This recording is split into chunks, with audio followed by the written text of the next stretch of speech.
Bayogori, I am now live on. I'm live on all platforms. Okay.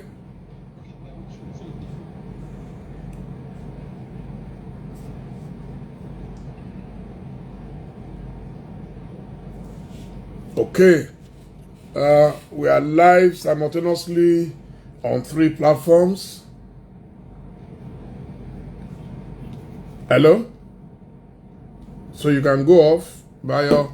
So please request to join me and then we can have a quick test run before we go fully live. We're live anyway, so Ambassador Santuko.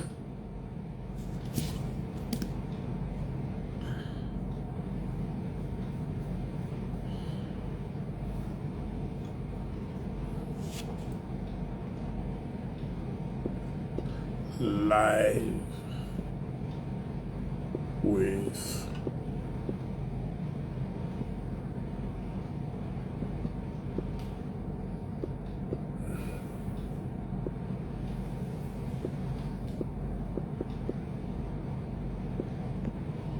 Santuko.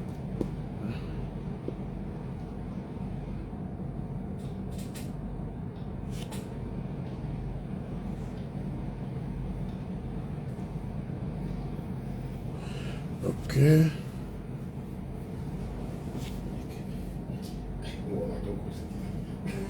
Live with Ambassador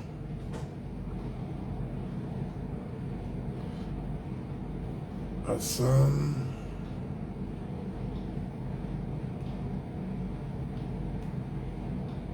Tuko.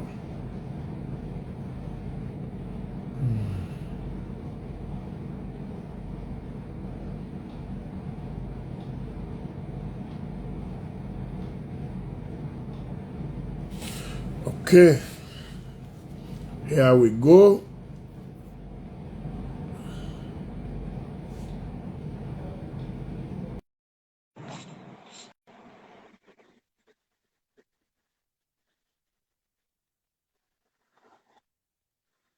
Yeah, good evening, Dele. How are you? Your Excellency, how are you? I'm fine. How is Eko Onibaje? It's good to see you, sir. Good evening. Good evening. Thank you. Good to see you. Oh, hey, thank you, sir. It's exactly 8 o'clock in Nigeria, and we are ready. I wish I could have more light on your face. It looks a bit dark from here. If I could have more light. Let me remove my glasses. I don't think it's the glasses. I think it's just the light. It's not. Yeah, it's not very.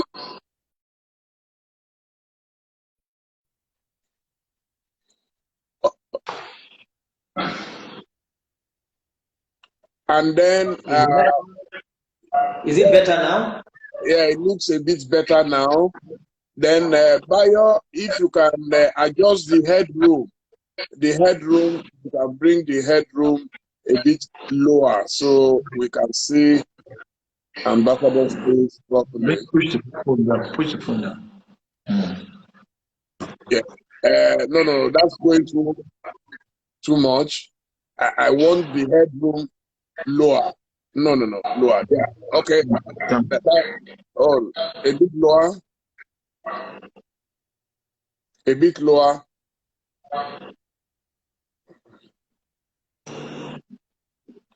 Okay. I think we can do it. Oh no, you've over adjusted again. It's bending. It's bending down.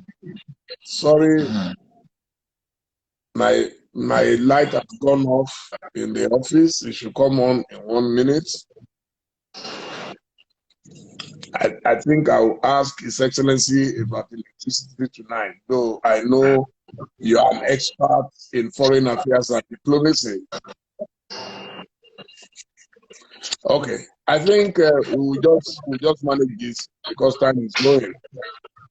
I have Yes. the pleasure of welcoming His Excellency Ambassador HASSAN Abdul Kuklo, OFR, uh, to my Instagram live session this evening.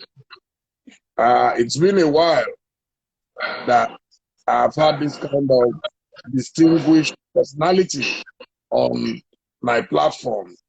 But I'm very, very happy to have you, sir. I will want you to kindly introduce yourself to my audience. Good evening, Dele, and it's my pleasure to meet your audience, those that are in Nigeria, those that are in diaspora, those that are abroad, my friends, my colleagues, my relations, those that are foreign up. It's my privilege and honor to be on this platform to interact with, to have a chat with you and discuss the various issues. So by the way of introduction, my name is Hassan Al-Otukur. I was born in a village called Kilbao, which is now in the local government of Adamawa State. I did my primary school in the same locality. I attended 4 primary schools. I started in the Biweri, Jada Primary School, Yelwa, and Ganye Primary School. So when I finished, I went to government secondary school, Gombe, in the present-day Gombe State. And I went to the Northeast College of Arts and Science in Maiduguri, where I did my A-level courses before I joined Bayero University as an undergraduate in 1977. And I graduated in Bayero University in 1980. I did my NYSC in the present-day Niger State, in the Government College Ida, where most of Nigerian generals attended from IBB down to Abu Salami. It's the only school that has produced more generals in Nigeria. And after that, I joined the Foreign Service in 1981, August 1981, and I retired in December 2015. So basically, this is a summary of my life. I'm basically a village boy who found himself in Lagos and in the Foreign Service. So this is a summary of my life. Is there anything you want to know? Could you give us a description of what life was like in those days?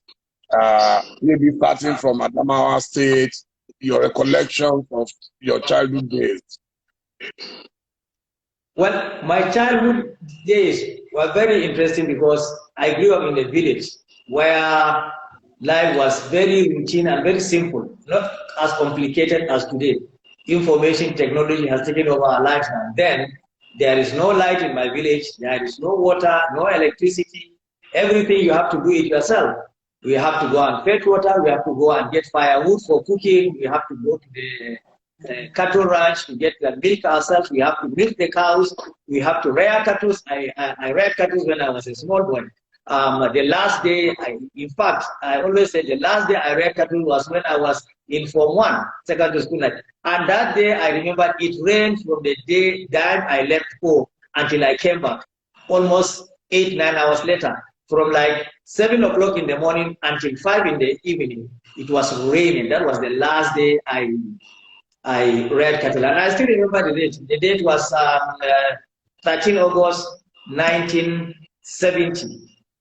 Because that day is still in my mind. So that's the kind of life we led. There was no school there, so I had to leave my village to go to another village to attend primary school. So I left home at the age of 5 to go to Dimbiweri, which is in present day Ghanaian local government, to attend primary school because my senior brother that I grew up with was a primary school teacher. So I had to go and live with him in the village and attend primary school. So life was very simple and routinish. You have to do everything. Basically, in the morning, we go to primary school. In the afternoon, we go to the Islamic school. In the night, we have 1 hour of the Islamic lessons, and then we sleep. We wake up early morning as early as 5:30, 6 to pray, and then we have to go and fetch water and do the routine household things before we go to primary school. So not complicated. It's only weekends that we find time to do some other, like either wash our clothes and do other things for ourselves. Life was very interesting. So it is not as complicated as it is today.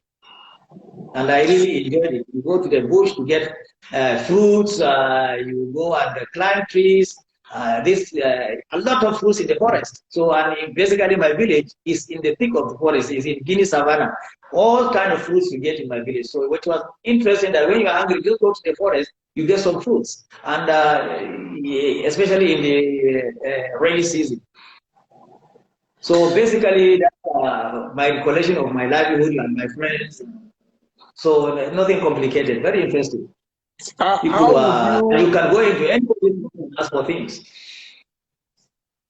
How would you describe the quality of education at that time? Wow, that is a very, very good question, and it's dear to my heart. The primary schools we attended during that time can live up to any private or standard primary school, because it's in a, you can imagine my local government, my locality is in a rural area bordering Cameroon, very deep inside Nigeria, very rural. But the quality of teaching them, very qualitative. That is why I schooled primary 1 to 7. I just had my primary school in bordering Nigeria and Cameroon, and the teachers there were dedicated, they were selfless, and that everything was synchronized. We have to be in school at 7 o'clock or 7:30, and by 8 o'clock, they will ring the bell and we go into our classes. Each lesson lasted 40 minutes. So the quality of education then, you can compare it to anywhere, not nowadays that the government schools are neglected. I wish we can go back to those days where the children of the rich, the children of governors, the children of emirs, traditional rulers, whoever, will go to the same primary school. That is the kind of life I led. In our primary school, everybody's child is there because there is only one primary school in every village or every town. Not nowadays that you find the children of the rich are somewhere and the children of the poor are somewhere. And that will create problem for us in the future. But before, we attended same primary school, interacted the same, and we played together. So this brought about, if you want it, classless society. So you are there with everybody. But nowadays, it's different. I wish we could have a kind of arrangement where the public schools will be very, very qualitative, so that we don't need to send the child of our governor or our president can decide to go to public school, so that we will interact and then have a sense of unity among the different segments of the society. How do you think the Almajiri menace creep into the northern society in particular? How did it happen? If you had that quality of education, then how come today we have a proliferation of Almajiris everywhere? Yeah, I will go back to the Almajiri. You know, when I was growing up, the schools were very, very limited. You can imagine, I said I had to travel from 6 to 6 to reach the village, but on bicycle, not on foot. We have to go on bicycle 6 to 6 to reach the village where I was schooling. So in the whole former Ghanaian Native Authority, the primary schools there were only in the district headquarters and some villages. In the whole district, we had 7 districts. There were no more than 10 primary schools. So the primary school could not accommodate everybody. That's why some people that cannot go into primary school, they go into the Islamic school, and then the Ahmadi thing started. There was no enough schools then to accommodate the Ahmadi school. Later on, when there were schools too, up to now, I don't think we have sufficient schools to accommodate every child in Nigeria. So we need to have more schools to accommodate the Ahmadi. But at that time, you know, you have in the north, you have to encourage people, you have to force some people to send their children to the Western education. Not like today that everybody wants to go to school. But in that, it was difficult to find people who will voluntarily send their children to school. For example, my father had 23 children. Only 3 of us, of my own, my senior brother, myself, and my junior brother went to school among the 23 of us. All the others did not go to school because the schools were not available and people were reluctant to send their children to school. So in effect, the lack of availability of enough schools, enough classrooms, and enough government drive to ensure that everybody goes to school is the reason why we have this Almajiri problem and Almajiri menace. And the reluctance of the parents to ensure that their children are going to Western education. Do you agree with those who said that the North became disadvantaged because of this policy of educationally disadvantaged regions? Well, the North is disadvantaged, of course. Educationally, the other regions are far ahead. Now, if you are educationally disadvantaged and you don't have the qualifications and you have not gone to school, of course you will be disadvantaged. If you look at House of Children's School today, we have maybe they said about 13 million. Why? Because they have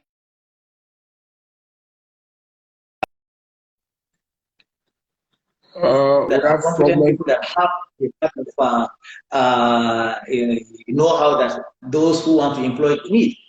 The North, because they are not, most of them, some of them are not educated, they are not found anywhere. So they will be naturally be disadvantaged. Now, one other thing too is the population in the North. In the North, average families marry 2-3 wives and they have a lot of children. And you cannot cater for all these children. So you find that the demographic system too does not favor the North. Then you have in other parts of the country where you have missionary schools, they were there early enough. In the North, there are a few missionary schools. If the missionary schools were as many in the South, Southeast, and in the North, you will find that there would be more people will be educated in the North. The missionary school, when I was growing up, they did not discriminate against, if you are not a Christian, you will not go to missionary schools. I had friends that went to missionary schools, but the schools were not that available. So the lack of going to school by Northerners immediately after independence, later on, and in the later years of Nigeria's independence, led to the fact that the North is disadvantaged in terms of education and in terms of occupying position. It's only political appointments and political jobs that don't really matter. So that is why we are disadvantaged.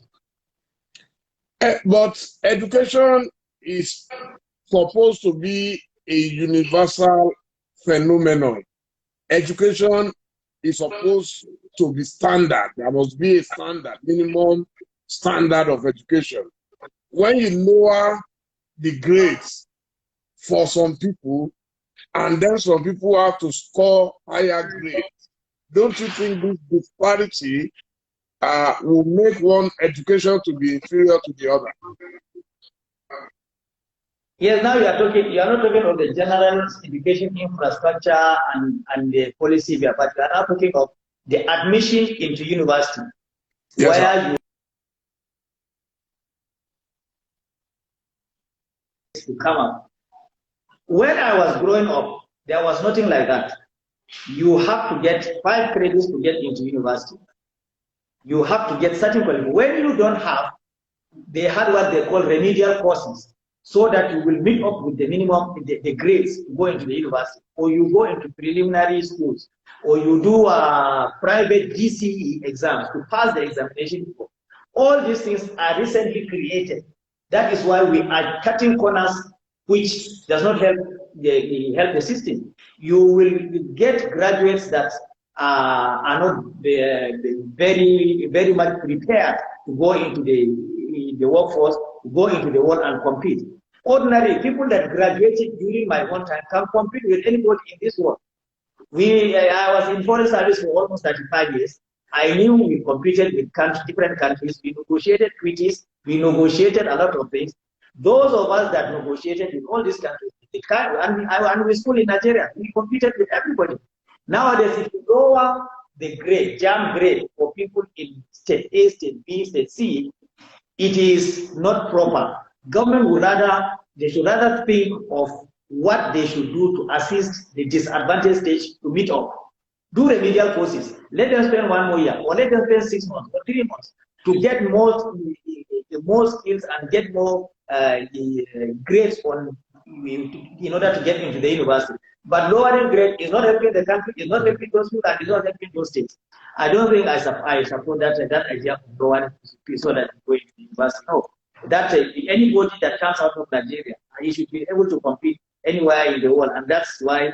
And two, even with the lowering the grades, when they go into the university, because the university system nowadays, the facilities are not there, they are congested, The books are not there. The classroom are not adequate.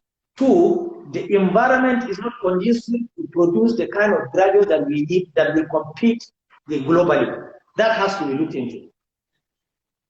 Wow.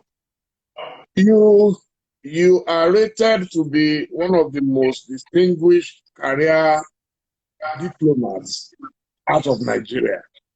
How did you decide to go into the foreign service? What was your motivation? Well, I'm flattered to be one of the distinguished. There are many distinguished foreign service officers in Nigeria. I just happen to have a privilege of working in key places. That's why I'm known. But there are brilliant and very, very brilliant and very cerebral foreign service officers around. Many of them are my bosses, those are their daughters and my juniors. But I had a privilege of working with the excellent diplomats that were able to mentor me and tutor me. For example, I worked with maybe you know Ambassador Dov Egwi, maybe you know Ambassador Hart, Ambassador Daniel Waziri. There are Ambassador Hamza Ahmadu. There are Ambassador A.K. Clark, Ambassador Jola Shaw. I work with all these diplomats that are known. They had a cream de la cream of the foreign service, and they started the foreign service. So those of us that came in 1981, we had the privilege of working with the best diplomats, and we were trained properly. Now, how did I decide to join the foreign service? I decided to join the foreign service way back when I was in Form 3. I was reading newspapers, then I saw ambassador. I said, what is an ambassador? I decided to profile. I said, okay, I want to be an ambassador when I was in Form 3 in 1973. So all my life, I geared my life towards if it is knowledge, that's how I decided to go and make political science and international relations in order to be admitted into the foreign service. And luckily enough, when I graduated in political science, I was admitted in the foreign service. So I prepared myself. What do you need to be a good diplomat? You need to speak languages. You need to interact. You need to have network and contact. So that's how I found myself learning languages. In the process, in the foreign service, I was able to pick and learn and speak about 7, 8 languages. So that gave me an advantage. And I decided early enough in 1973, when reading a newspaper, I saw ambassador. I said, what is an ambassador? And then I decided this is what I think I want to do. Apart from that, I said I was going to teach in the university. So I was contemplating, do I go to the university to teach or I go to the foreign service? What led me to go to the foreign service or push me to the foreign service? My mentor and teacher in the university, Dr. Bala Mohammed, you remember the July 10, 1980 rampage, where Dr. Bala Mohammed was assassinated in Canada. That shocked me to my bone marrow. I was sad for almost 6 months. Then I could not see myself going into classroom to teach with that in my, so I decided, okay, that was the game changer. So I decided to go to the foreign service, and I have not regretted going to the foreign service. I have done a lot of, I was privileged and honored to serve Nigeria in different capacities. I have fought many battles for Nigeria. Some of them, we won most of them, some of them we lost. But yeah, I can say, Alhamdulillah, I have done my best for my country during the time I served in the foreign service. Could you please tell me the languages you speak? I'm into languages, but I only speak English and Yoruba very well. So I'm always fascinated when I get people who can speak more languages. Then you know, when I left home at the age of 5, so and I did not stay in my village, so I should be able to learn languages. When I left my village, I could only speak Tutu. The environment I stayed there was Chamba, largely Chamba spoken. Chamba is spoken in Adamawa State, part of Cameroon and Taraba State. So I can speak Chamba fluently. I studied Arabic in primary school, secondary school, and up to A-levels. I can speak Arabic. I also learned French when I was during my years in the foreign service. I can speak French. Spanish, I was posted to Equatorial Guinea. I was there for almost 8 years. So I learned Spanish in Equatorial Guinea. Of course, I can speak English and Hausa. So we get these languages. I can speak 7 languages fluently. And I understand a bit of Portuguese. The Portuguese speaks because you speak Spanish and French, you can understand, you can conversate, and you can understand one another. So these are the languages. Wow. So could you tell me some of the countries where you served as ambassador? No, I headed, as ambassador, I headed the embassy in Equatorial Guinea for almost 5 years. But I saw my first posting was in Saudi Arabia. When I finished, when I was transferred out of Saudi Arabia, I came back to Lagos and I served in Jordan Barracks with the present head of state, who was President Buhari, who was then the head of state. So I served under him as his principal protocol officer in Jordan Barracks. When after the change of government, I went back to the ministry and I was posted to London. So I served in London. When I came back from London, I went to Namibia for the UN election that brought in independence to Namibia. I was there for not long, many months until after the election. And a very exciting job. When I came back from Namibia for a while, then I was posted to Equatorial Guinea.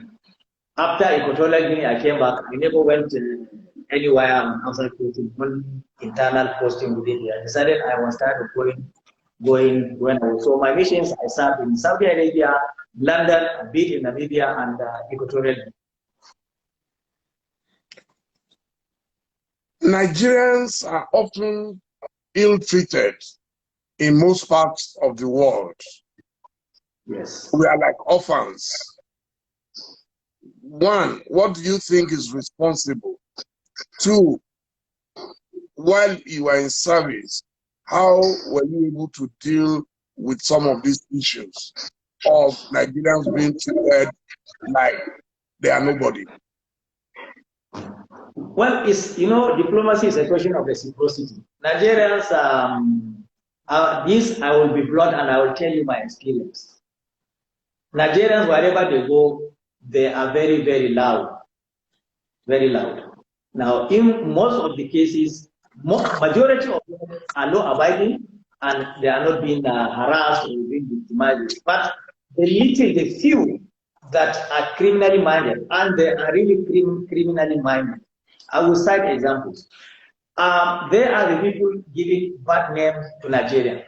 But there are ways government and Nigeria can, action that we can take to address these problems. For example, if you go to China, you have about maybe 500, 600, 700 Nigerians on death row. And many countries. You go to Thailand, most of these cases are drug related. Fortunately, I was not in those countries. The details of the consular cases I will not be able to explain. When I was in Equatorial Guinea, the major problems there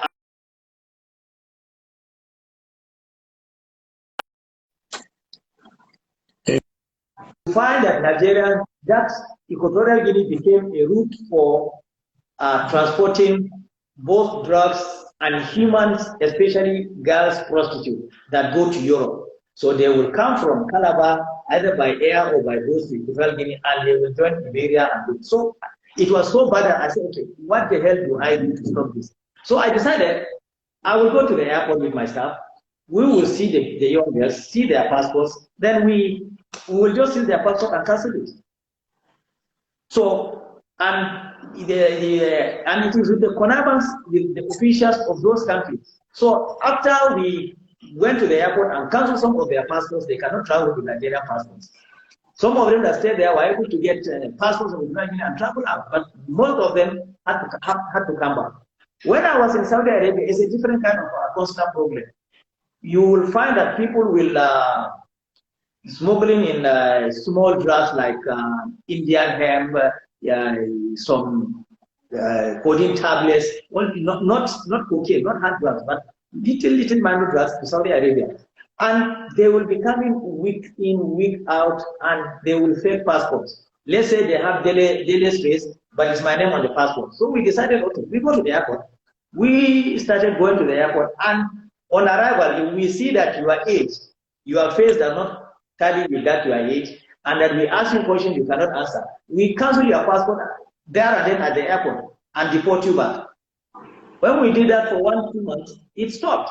So government have to take serious action out of the blues. We have to think out of the box to address these problems. Otherwise, they will keep on occurring. And we also have to go back to, for example, certain cases, you know where these Nigerians are coming, you know their localities, you know their local governments, you know where they are really. So I think what we need is we need massive reorientation and massive sitting down with those people there. And then when the crimes are committed, if they are really they committed those crimes, they should be made to face the law. There is no, if you allow the culture of impunity anywhere, so Nigeria, some of those few elements that cause bad name for us, they think that because the culture of impunity here is pervasive, they can go to other countries and do the same thing. No, it's not. In other places, when you commit a crime, you have to face it. You have to pay it. When, for example, in Malaysia, in Thailand, in Saudi Arabia, UAE, and other countries, if you are caught with hard drugs, you go for jail terms or you are executed. Is their law? You cannot change it. So Nigerians think anyway they can afford to do it. And the best way, Dele, to stop all these things, we should repair our country. We should create more jobs in our country. We should build the economy.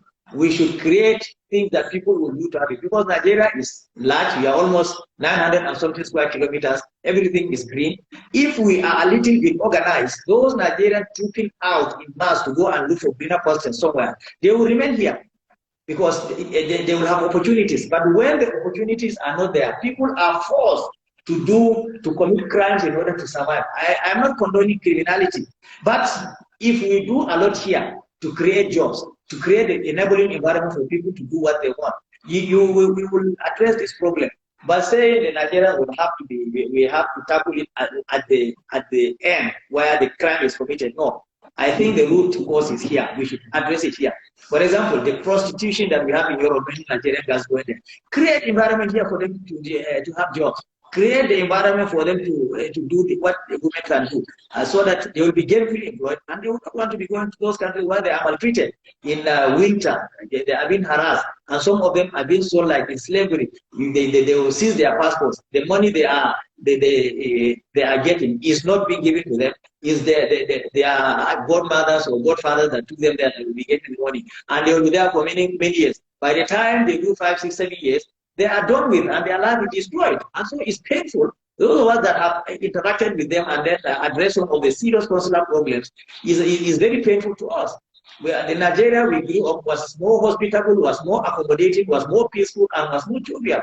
That is what we should hope to rebuild. If we are able to rebuild that, all this accusing Nigerians of being criminals across the world, across this, will not happen. And that it should start here. And we should mobilize everyone, should be our brothers keepers. Your Excellency, do you agree with those who say the current government is not doing enough to protect Nigerians living abroad? Beside the example of Ghana, where for 2 years some shop owners have been forced to close down their shops, traders in Ghana. They cited the example of South Africa, where Nigerian shops and Nigerians were being attacked, and yet President Buhari still flew to that country. They felt the only way the government of South Africa would have understood how painful it was to us was if Nigeria had managed to snub South Africa. What's your view about this? Well, let's talk about the Ghana. Under the Ghanaian government, what they have done is wrong according to the ECOWAS protocol. You know the reason more than me. They said any Nigerian that has shop has to invest certain amount of fee. I think about $1 million for a trader. So you know that rule was made just in order to send Nigerians away to harass them. It's wrong for Ghana to have behaved in that way. But what those Nigerians that went to Ghana, they went to Ghana voluntarily. It's according to ECOWAS, you can free movement of ECOWAS goods and services, so they can stay there. What Nigerian government did, if you remember, Nigerian government under the same Buhari government in 1984-85, they sent Ghanaians away, and that is how we got that Ghana must go slogan. So they sent Ghanaians away. Now, If you sent Ghanaians away in 1984, now in 2020, Ghanaians are sending you away. There is something you as a country is not doing correctly. Not that Ghana is right for a discriminatory approach against Nigeria. Because Nigerians, I mean, I know that Nigerians can be forceful. Nigerians are, as I earlier said, they are very loud, and when they come into a place, they will dominate. Now, they are dominated. This did not start until when the Ghanaian economy started feeling the pinch, and that their people are not getting jobs. And they, not only Ghana, every country that has problem, they think it is the foreigners that are taking their jobs, and that is not correct. Under the ECOWAS protocol, you can go and live anywhere in West Africa and below abide. The response of the government, I am not in government, I don't know what response they have. I don't know what they sat down to discuss with the Ghanaian government. But I can tell you when we were in government, these things when they were happening, we will sit down with the president and say, "Oh, they have to realize it." And they have been listening to us. I don't know why now Ghana is not listening to Nigeria to address these problems. Maybe the problem, under politics, everything is possible. It's being politicized, and the politicians in Ghana and Nigeria are saying, okay, the whole issue is politicized and they cannot address it. Buhari's government not doing enough to protect Nigerians in Ghana and South Africa. What could they do rather than protest and sit down with their government and discuss and also encourage Nigerians? I can tell you, the best way Nigerians can dominate this sub-region, West Africa, and this is to have a deliberate policy whereby the Nigerian government and the Nigerian private sector, let's say the banks and this, to encourage the law-abiding Nigerians wherever they are, give them the facility, give them the loans and the credits to expand their businesses. Once they expand their businesses and they are creating jobs for the community where they are living. Let's say they are creating jobs for Ghanaians. They have industries that are creating jobs. They will not be harassed. They will only harass the petty traders that are not. So if we want to change this narration, we should have a concrete policy on how government will have a policy of assisting Nigerians in the diaspora to improve their business, improve their education, and excel, employing indigenous of the countries that are their hosts, so that they will not be harassed, and that then they will be able to repatriate whatever they earn there to Nigeria. For example, Nigerians in the diaspora are sending back, I can't remember the last time I had was, is it some billions of dollars back to Nigeria in terms of remittances. So if there is a deliberate government policy to assist them there, then they will not be harassed. And when they are harassed and it is genuine, Nigeria should take the issue seriously with the host countries. And if they are not going to do it, you take reciprocal action, because the diplomacy is reciprocity. There are Ghanaians in Nigeria, there are South Africans in Nigeria. In fact, in South Africa, their businesses in Nigeria is more than the businesses Nigerians have in South Africa. So if they are not able to address these problems, then you can take reciprocal action. And I believe Nigerian economy is the #1 economy in Africa. So if you take action against any country, it will pinch them more than it will pinch us. So, but as I said, Nigerians are too many in any of these countries. We are 200 million.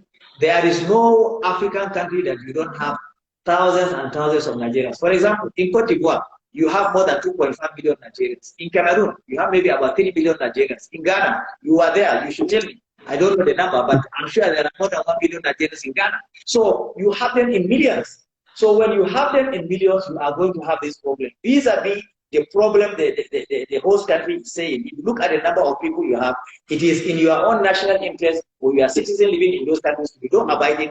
And then you as a government, you have a concrete policy to assist them where they should be. The embassies through the NIPC, National Investment Promotion Council, and the Ministry of Trade and Commerce, and our own commercial banks that are in those countries. All these Nigerian banks are all over West Africa: UBA, First Bank, Zenith Bank, Eco Bank. They are all Nigerian banks. So you should have a concrete policy to make sure that Nigerians that are there, that are doing legitimate business, that can expand, you help them to expand their business. That way they will be respected, and that way nobody will be able to harass them. And when they are harassed and you protest, you sit down and discuss with the government, they don't take action, then you take reciprocal action. There is no harm in doing that. Wow. Now, let's move away for 1 second from foreign affairs. Civilized country today there is no civilized country without a credit system. Why is credit system so difficult? I said there is no country. I didn't get that. I said there is no country in the first world today without a credit system. Yes. I believe are suffering because they have to pay cash for everything. What do you think our government should do regarding lack of credit facilities? At my age, at my level, with my status, I now work in the bank in Nigeria and get people the credit. So why is it so difficult? I mean, you have been one of the most powerful members of government during the Jonathan era. Is there any reason why government is going to intervene so that our banks should go beyond just trading and making money without giving credit and no facilities to Nigerians? Well, let me correct the impression that I was one of the powerful during Jonathan administration. Maybe I was one of the useful officers that worked with President Jonathan. I don't think I was that powerful. I always want to be useful rather than powerful. About credit, you see, is the banking system. Once the economy is not doing very well, in the Western world, the interest rate is 1%, sometimes less than 1%. In fact, Japan, they are lending at zero interest nowadays. Now, if you don't grow your economy in such a way that your borrowing rate will be less than 10%, then you have a problem. Even if you borrow, you cannot pay. That is the cause of the matter. So it has to be a deliberate government policy, whereby those that are doing legitimate business, the SMEs, the small and medium enterprises, they are the enterprises that grow up the economy, not the huge ones. They are very few. You have to be able to borrow to SMEs below 1 digit. Once you do that, then the economy will grow. And I think the problem is in Nigeria, we are fixed on generating revenue. No, I think we should move from we want to collect revenue. No, rather we should create jobs. We should rather be creating industries, creating companies that when they grow, you will be able to tax them and get revenue, rather than saying, okay, anybody doing business, I have to tax it, even if he is not making profit. That is stifling the economy. Talk of not the revenue collection, but revenue generation. When you generate a lot of revenue, then you can collect taxes, then you will be able to, the banks will have liquidity. When they have a lot of liquidity, then they'll be able to lend out at less than 10%. As long as we don't have lending below that 10%, we will continue having this problem, and it will be a vicious cycle.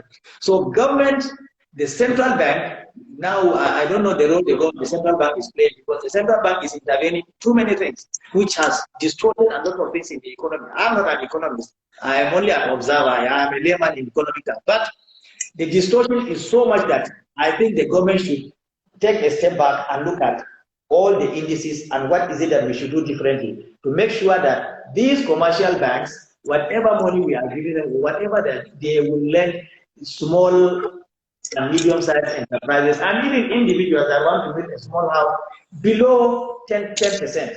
So once that policy is in place and it is happening, then you will see that the economy will change and people will be able to grow the economy. Once we don't do that, you borrow money now today at 20-something%. What will you do after coronavirus and ravaged everywhere, that you borrow money at the cost of 20-something% and you make a business and get profit? You can't. It can't happen. And if it doesn't happen, it is a vicious cycle. Those that have closed their businesses because of the ravaging of the exchange rates, because of coronavirus, because of insurgency, they cannot go to farm, they cannot go and rear their cattle, they cannot do anything, they cannot even go freely. So all these societal problems that have affected business, if you will not get people to borrow below 10% to do their businesses, we cannot grow the economy, and it is going to multiply. We will continue seeing this going in vicious cycles. Even the security challenges will not be addressed. So the point you have made is a very good point that, look, we have to find a way of giving people loans, facilities, and across board, less than 10% interest. Now, even if you go to the people that give loans, it has now like a political patronage. Only people within politics, within certain family circles have access to these loans. We should have access. Everybody should be able to have access. You should be able to walk to your bank, walk to your community bank, and ask for loans, and you get it, and then you will be able to pay. Recently, I got information that the women that access loans in their own community banks pay their loans. They pay. So it's not that Nigerians don't pay. It's that the access to the funds has to be deliberate, and the government should look into how people will be able to access money without any difference. And then the other problem is the collaterals. Because land, if you go to my village, nobody has a certificate of occupancy. Nobody has a paper to tell that, okay, take this land is mine and give me loan. So even the geographical systems and the land system has to be addressed in such a way that people that have this land across the country, village or rural areas, they should have papers that they'll be able to tender to access loan as guarantees. So all these things, there are a number of people from local government and federal government. There are a number of policies you can initiate to change all these narratives. Dele.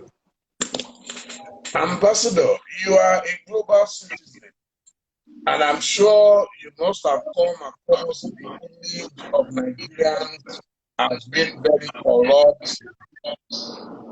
What do you think we can do to run our country instead of just talking? You repeat that question again. I didn't get it clear. I said you are a global citizen. You live in different parts of the world. And the image of Nigeria is always that of a very corrupt country. People bad people, and they just have this impression that nothing come out of Nigeria. How do you think Nigerian government can run government? We just speak empty grammar on television and radio, which amounts to nothing. Well, Dele, you see, the issue of corruption, there are the various phases of corruption, and this. Yes, unfortunately, when you talk about Nigeria, Nigeria is stigmatized as one of the most corrupt countries, and that every Nigerian is seen as corrupt. We don't help ourselves. We as Nigerians, we don't help ourselves. Because most of the information we dash out, they are fake and routinish. I am not saying there is no corruption in Nigeria. There is massive corruption in Nigeria, and it has not started today. But the corruption has gone to a different level now in Nigeria. Now, how do you don't say you want to fight corruption and stem corruption completely. There is no why you don't have corruption, but in very few countries, but it has to be very minimal. It's a human behavior. So how do you address it? The way you address this corruption, government itself has to be very serious. When government comes and you appoint somebody that everybody knows is a corrupt person to a government position, you know, people will not have confidence, because it is what I would call the dwindling trust between those governed and the government. Because if you want to fight corruption, get the character of people you appoint to institutions. If you appoint people of character and competence to head institutions, they will not be corrupt because they have character and they are competent. Those people that live on corruption, they are not. They are invariably in either they are not competent or they have background problems and they are greedy. So it starts from the appointment. Look at the federal cabinet. How many people have corruption cases? Look at the heads of institutions. How many people? Plenty of them. Some is fake, but investigate and find out. I was arrested by EFCC in 2016, charging me with corruption that we squandered money here and there. By the time they detained me for 9 days and they investigated, at the end of it, they found that I was not culpable. They released me. They did not take me to court because I was innocent. So this has to be addressed. It's not that every Nigerian is corrupt. Yes, there are those that are corrupt.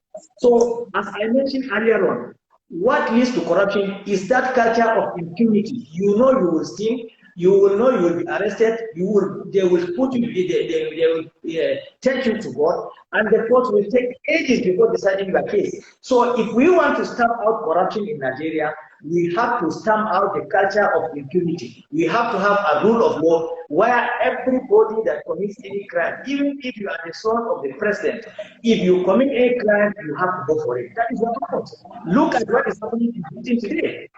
Boris Johnson, who is the prime minister, during the lockdown, he goes to a party. They want him out of Downing Street. That is the kind of culture we should try to establish here. There is no culture of man, no man. No. If you commit a crime, you have to go for it. If you now start to replace yourself and start building the culture of impunity, the rule of law, whoever is guilty has to face it, then we have started. We will start fighting corruption. Now, the other issue that leads to corruption is emolument structure. Emolument structure, if you want to stamp out corruption, start paying people living wages. You don't pay somebody living wage, there is no way he will be able, if he sees money, he will not take it. Because he has so many problems to solve. For example, he has to pay medical fees. He has to pay school fees. When I was growing up, I don't pay school fees. I did not pay any school fees from primary school to university.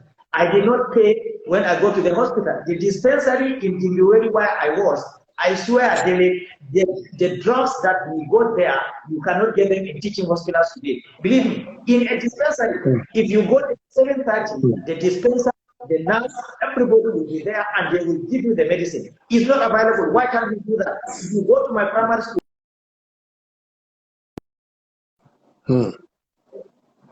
So why can't we do it? When I was in secondary school, they will give us uniform, they will give us soap and make us wash.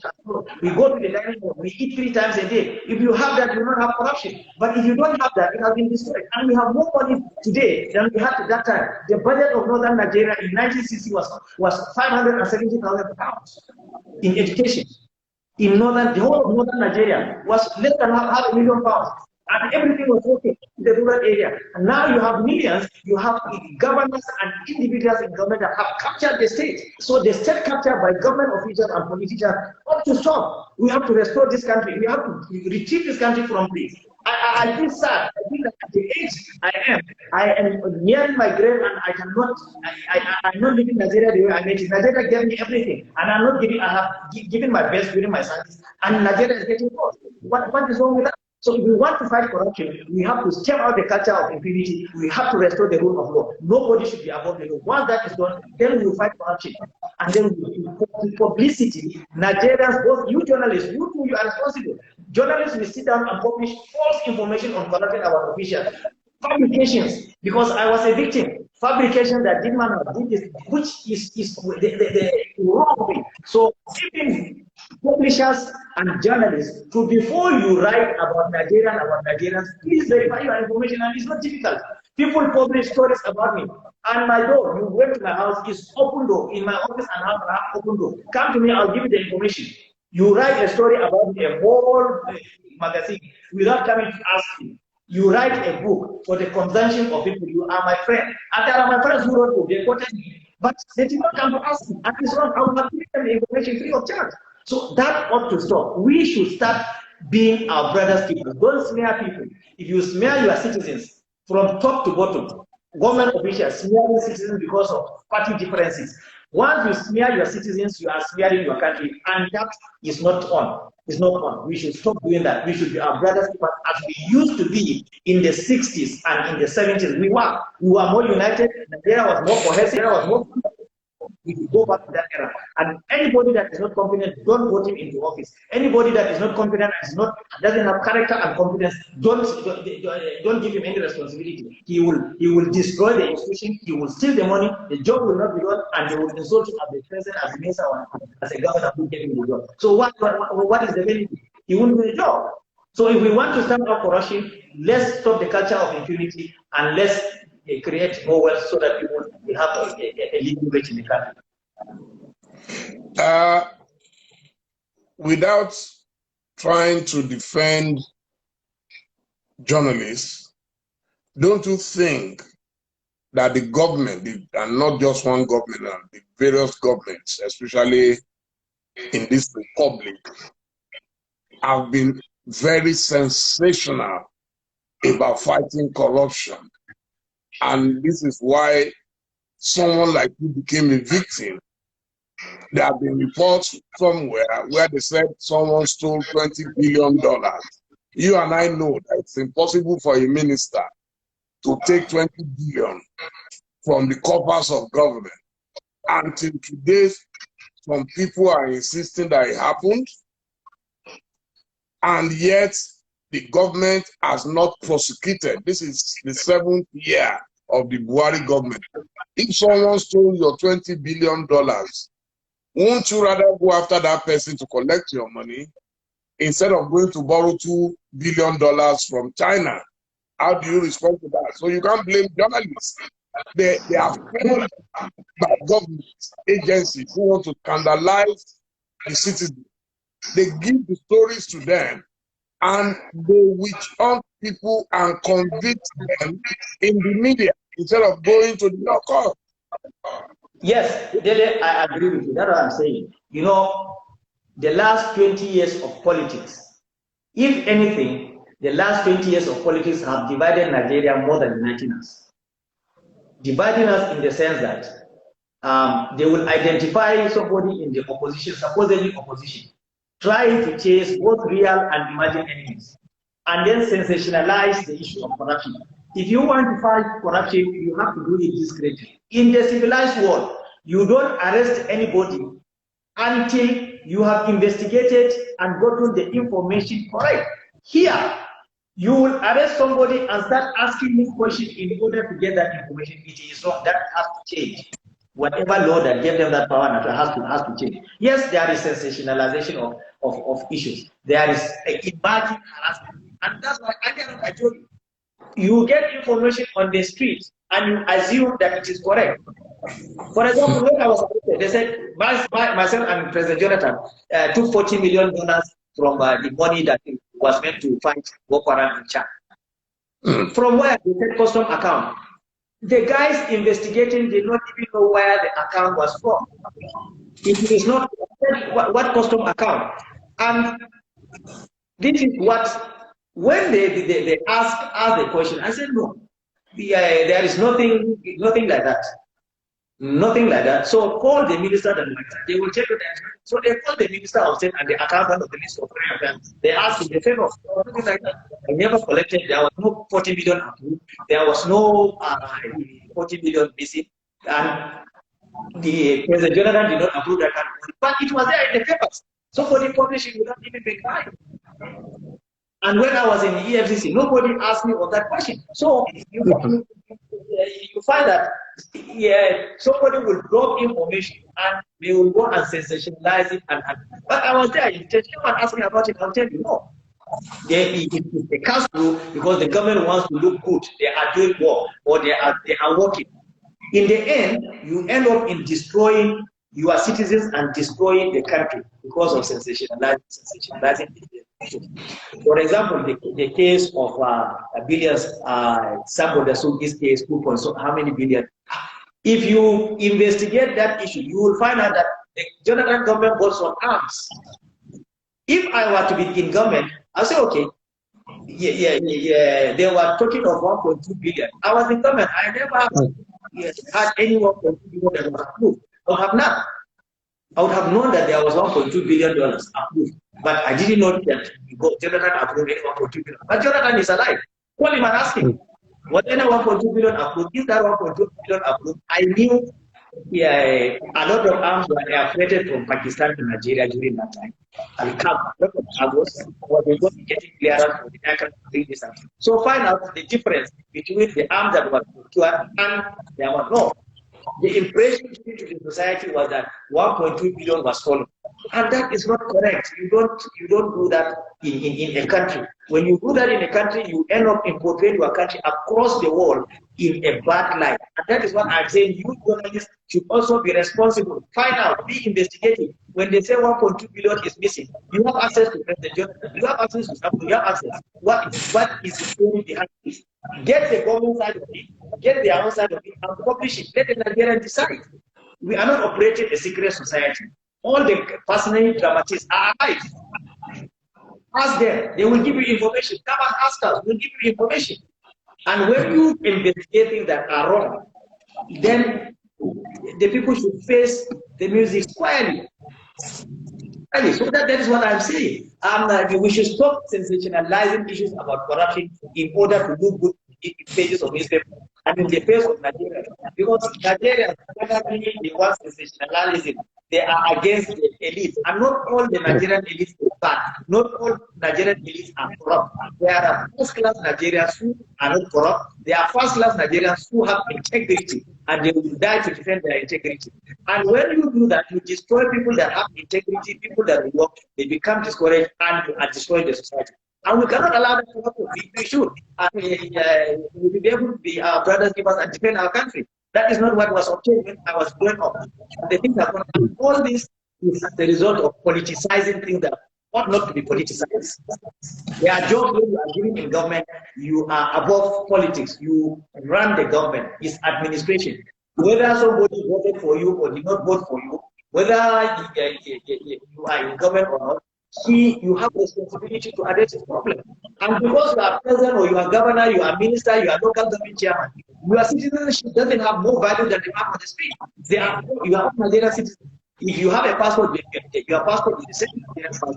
Yes, you have responsibility to that, but your citizenship doesn't have more value than this one. So that mentality, we shouldn't have that mentality because our government are more important than the other person. No, you have responsibility too. If you are not responsible, your citizenship doesn't have any value to us as a Nigerian citizen. So that is my take on this kind of, if you want to stem out corruption.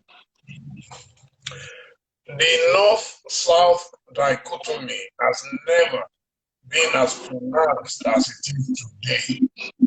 Is there any hope of ever uniting Nigerians? Any hope? Dele, I am a believer in Nigeria. There is hope in uniting Nigeria. Every Nigerian should have at the back of his mind, let him go and vote Nigerians that have passion for this country and compassion for the citizens of Nigeria, whether he is from Damaturu, he is from Ekiremo, or he is from Ekon Epene, or he is from Kayama, or he is from Shaki. Let's have that kind of a Nigerian who have, I told you earlier on, leadership is about what? About character, competence, and somebody that have passion and compassion. If you don't have anybody that have character and competence, he doesn't have passion and compassion, forget it. Nigeria will not be sorted out. But once you have that leader, I swear, Nigeria, in the next 3-6 months, Nigeria will be a different place. Nigerians, okay, tell me, where do you find you want to have to divide Nigeria? Where? A Nigerian without an Igbo man will not be complete. A Nigerian without a Yoruba will not be complete. A Nigerian without a Hausa man, a Fulani man, a Joe man, will not be complete. If you take an Igbo man, the entire southeast is 26,000 square kilometers. Where do you want the Igbo man to go and live? They are all over the country. Niger State is 3 times the size of southeast. The southwest is 26,000 square kilometers. It's the same size with Niger State. Just Niger State in the north is equivalent to the southwest, and the southeast can go into Niger State 3 times. So where do you want the population to go? They are all over the country. I believe there are more than 5 to 10 million Igbos, 5 million Igbos, and more than maybe 5 to 10 million Igbos, Yorubas in the north. If you want now to divide Nigeria, why do you want it? Rather, we should go back.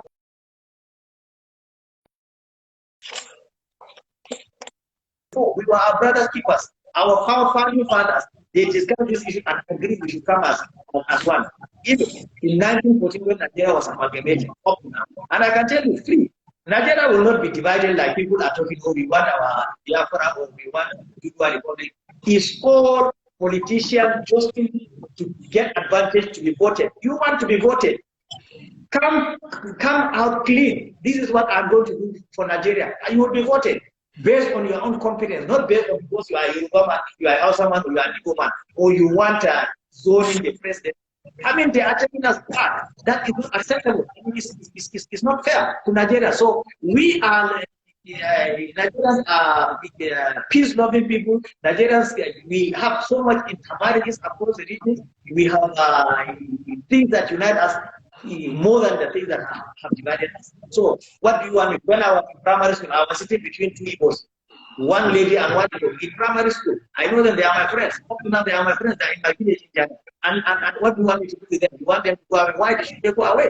So rather than emphasizing our differences in this, I think the issue is issue of leadership and leadership selection. When your leadership selection is based on sentiments, emotions, my religion, my ethnicity, my this, then there is a fault there. When your leadership selection is based on competence, inclusiveness, character, the experience, then you will not have that problem. So vote your leaders based on that from the local government, state government, the federal level. And then people with experience, people that don't have any mistake. For me, what interest you have, what I will eat and my family, I can manage because God gave me intellect. But when you are going into government, you think you are going into government to make money. You have lost it. The moment you think I'm going into government to make money, you have lost it. Now, the size of government and all this, yeah, and so people use politics in order to divide us. That should not happen. And Nigeria, you say, will Nigeria go back? Yes, Nigeria will go back to where we are if we get qualitative leadership that have character, experience, and competence. That Nigeria will be united. It will not be difficult to unite Nigeria. And all these insurgencies, all these secessionist tendencies, they are just using it. Most of them are using it in order to get advantage. No, that is not how to blackmail and get leadership. No, get competent people and they will be able to sort this country out. I am a firm believer in Nigeria. I have passion for this country and I have compassion for the Nigerian because the Nigerian women and youth especially, they have suffered so much in Nigeria. They need relief, for God's sake. Let our leaders sit up and give Nigerians relief. Okay, enough of this politicking every day. That is not good. So the unity and cohesion of this country is not negotiable. And if we have the qualitative leadership, they will restore it, like in a jiffy. Well. I'm very much interested in national security. One of the things some of us supported Buhari in 2015 was he thought as a retired Army general, a very disciplined officer and gentleman, he will be able to resolve issues of banditry, terrorism, and so on and so forth. But here we are. What we have seen before under your government, under the administration of President Jonathan. But now, everyone is worried that another general is not able to fix the problem. Is there any hope in sight for Nigeria concerning terrorism and banditry? Well, the security issue is now multifaceted and the causes are various. I don't want to go into what the government have done or what the government have not done this time. When we left office in 2015, we had the problem of Boko Haram. I can tell you for free, Dele, by the time we left in 2015, most of the places Boko Haram occupied were free. That is why we were able to conduct the 2015 election. Boko Haram was held in Zambisa forest. Now, after 2-3 years, with the Nigerian military and Nigerian security agencies, they would fight Boko Haram. That was not forthcoming. The general government outsourced technical people to assist the Nigerian army. And these technical people, when they came within 6 months, they were able to clear this Boko Haram from where they were. The Nigerian army is competent and they have been tested in various theaters of war. Congo, Burma, Liberia, Sierra Leone, the Nigerian Civil War. But this kind of war is a different kind of war. Is terrorism and is a guerrilla kind of warfare. They are not used to that kind of thing. So they need to be assisted to fight this kind of war. And also, If you check during when the Civil War broke in 1967, July 1967, the Nigerian armed forces rather, were less than 10,000. Before the war ended in January 1970, we had 250,000 troops just fighting in one theater of war, which was in the southeast. Today, 2030, how many years later, we are fighting this Boko Haram and this insurgency for almost 10 years over. The Nigerian armed forces, they are not up to 250,000, if I can say.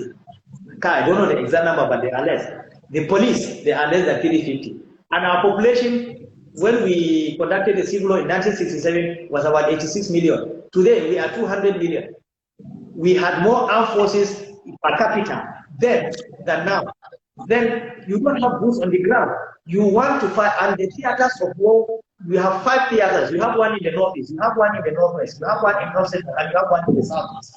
So the army is spread thin, and they cannot fight this and win. 2, the procurement of arms and ammunition and materials for the armed forces is faulty. Faulty in the sense that it is not centralized. Every command, every service chief orders his arms and is not controlled by the Ministry of Defense or a central command. So you don't have the complement. If you ask what is a complement of a platoon, a complement of a platoon is supposed to have so number of APCs, so number of arms, so number of this. They don't have. You go to a brigade. What is a brigade? What is the complement they are supposed to have? They don't have iron. You are a journalist miner, but they don't have 25% of the complements of what they are supposed to have to fight. So how are they going to fight? The theaters are many, they are limited, and it's not. So in this modern era, you need training, you need technology, and you need committed people to fight. And why should some of the people are not committed? Because when they die, their families are not taken care of. Their compensation is not being paid. If they are paid, somebody that is fighting for your country, he dies, his family would have to be trooping to the Ministry of Defense 10 times over to get the benefits. In other countries, they will come and meet you and pay you there in your house. You don't have to go and fighting for it.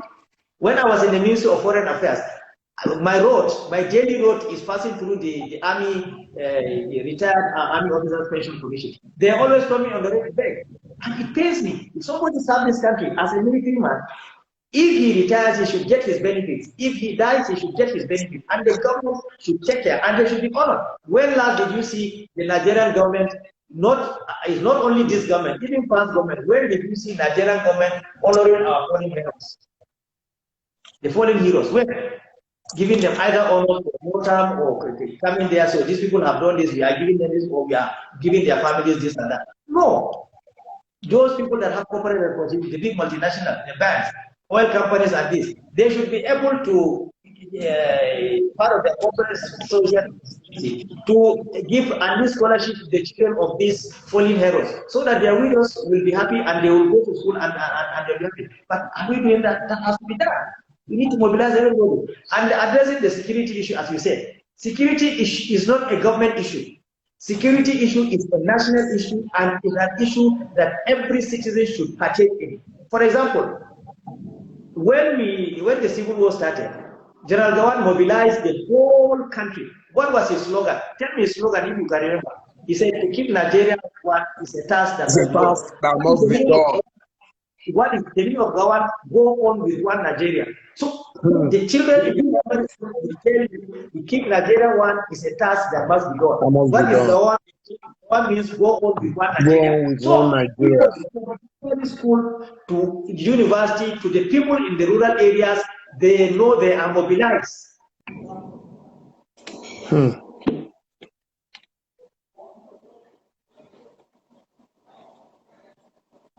The internet.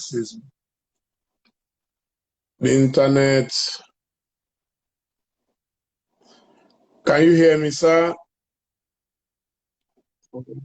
Mobilize the whole country, everybody to contribute his quota. You may be surprised, somebody in my village, because there is a big forest there, he knows that forest more than anybody. You can say, okay, we lone rangers, if you see any movement or any people that are coming to that area who are not, tell us. They will participate. If you mobilize them to a frenzy, they will give you information. But nobody is mobilized nowadays. Nobody is mobilized. So if nobody is mobilized and people are behaving that, okay, the fight against terrorism or this is the responsibility of the government to take. No, it's the wrong answer. It's wrong. Everybody should be able to contribute.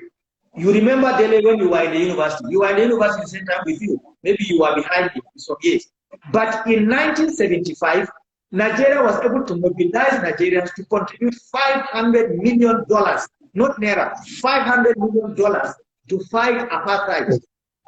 So if you don't fight terrorism, if the government is sincere and mobilizes everybody will contribute. Nigeria will be able to mobilize nothing less than $1 to $3 billion to fight this terrorism, rather than going to borrow money from other places. Once we know that the leader is sincere and this money will be used judiciously to address this problem, Nigerians will contribute. They are generous, and it's our problem.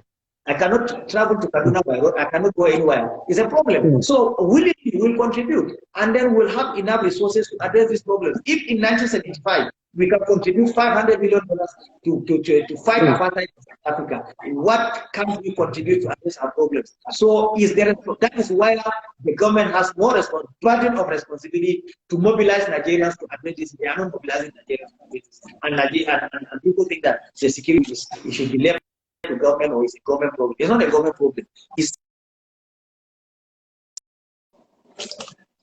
I have two. There is a coup in Mali, coup in Burkina Faso, coup in Guinea. Because before, it's Nigeria that is a strong country that is helping all these countries. Now we have to help ourselves before helping others. So we have serious problems. So that has to be addressed. So everybody in Nigeria has to be mobilized so that Nigeria can play the role that we used to play, and the role that we are supposed to play, and be our brothers keepers. So the security issue summary is we have to get more boots on the ground. We have to involve everybody who can contribute in terms of intel, in terms of resources, in terms of networking to address these problems. And it can be addressed. I'm happy you mentioned the word coup. It seems we're back to the era of coups in Africa, especially in West Africa. What do you think is responsible, and what do you think the ECOWAS and the African Union can do about this? Well, there are protocols on this good governance and all this with ECOWAS and AU. I think they need to work harder to address this issue. It's a question of administration and poor governance and exclusiveness. Government in Africa should start thinking of being inclusive. Don't exclude oppositions when you are in government. If you take the issue in Mali, we were in Mali when their crisis happened, leading to the transition. We went there, we discussed them. That's how Ibeka, who unfortunately died about 3 days ago, Ibrahim Boubacar Keïta, later on he became president. So it's the infighting among the political class and the political elites. And the countries are ravaged. Half of Mali was occupied by terrorists. So when the soldiers were fighting there, they were not giving arms, they were not giving this, they now turned their guns against the politicians. That is exactly what happened in Mali. In Guinea, is the failure of ECOWAS and the AU to prevent Alpha Condé from having a third term. Alpha Condé changed the first election he had. He did not win election. The election was manipulated. So he won. He did his second term, he won. Then he wanted to go for third term. ECOWAS, instead of ECOWAS insisting and saying Alpha Condé should not go for a third term and do a transition and sit down, ECOWAS compromised.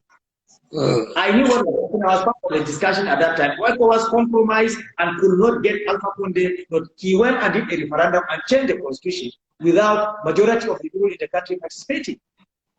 So, and when the regional organizations allow these things to happen, it has consequences, and that is why in Guinea the government had to fall.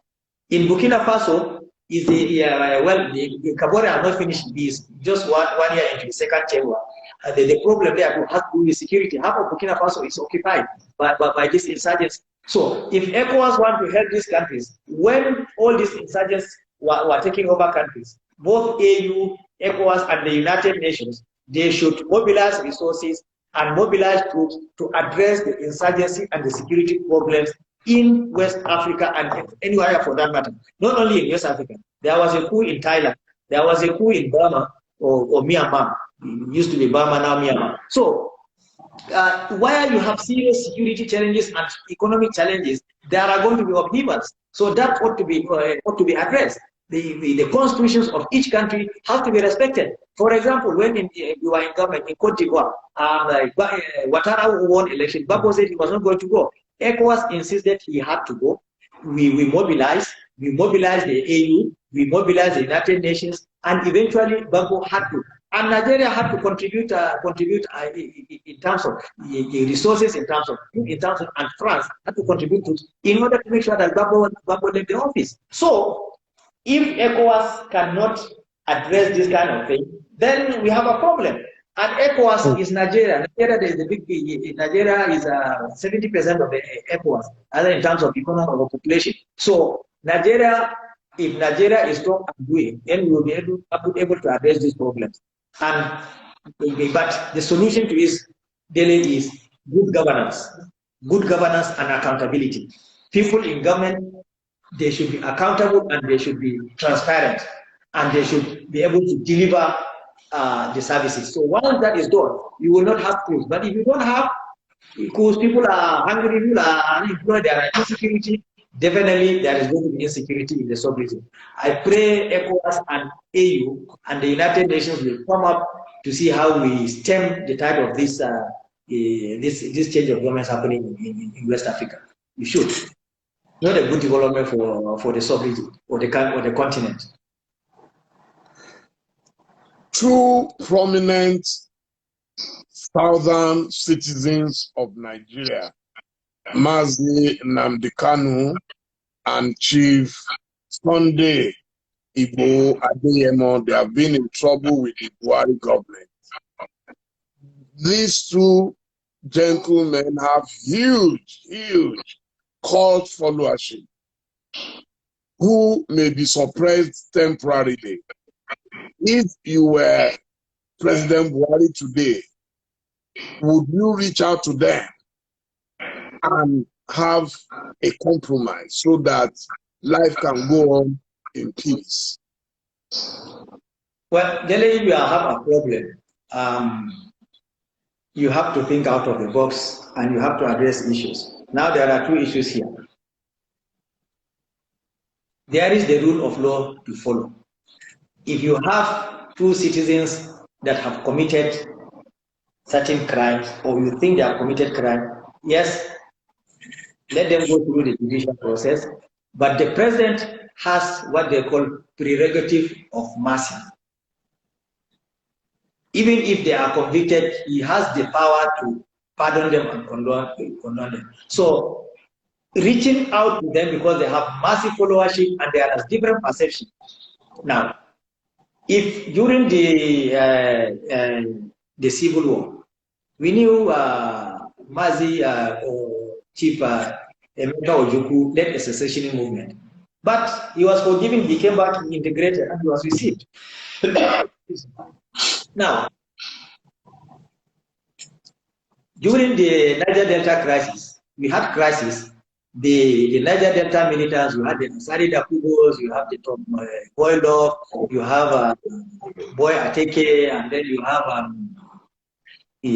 Tompolo.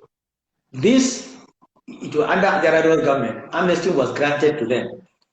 The current crisis is not different with Nnamdi Kanu and Igboho. It may be different because Nnamdi Kanu, there are people have been killed and all here and there. So, government should be able to come out with a framework of engaging these people while going the legalistic way, ensuring that the rule of law is followed. And as I said, president has prerogative of mercy. He can pardon anybody under whatever guise.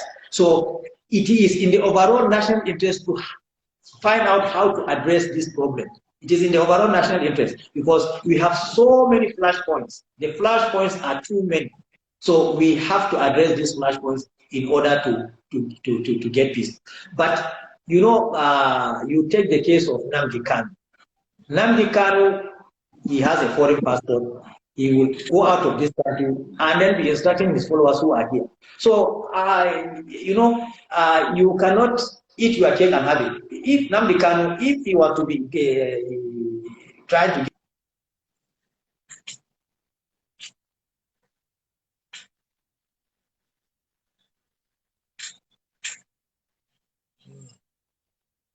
the internet and school.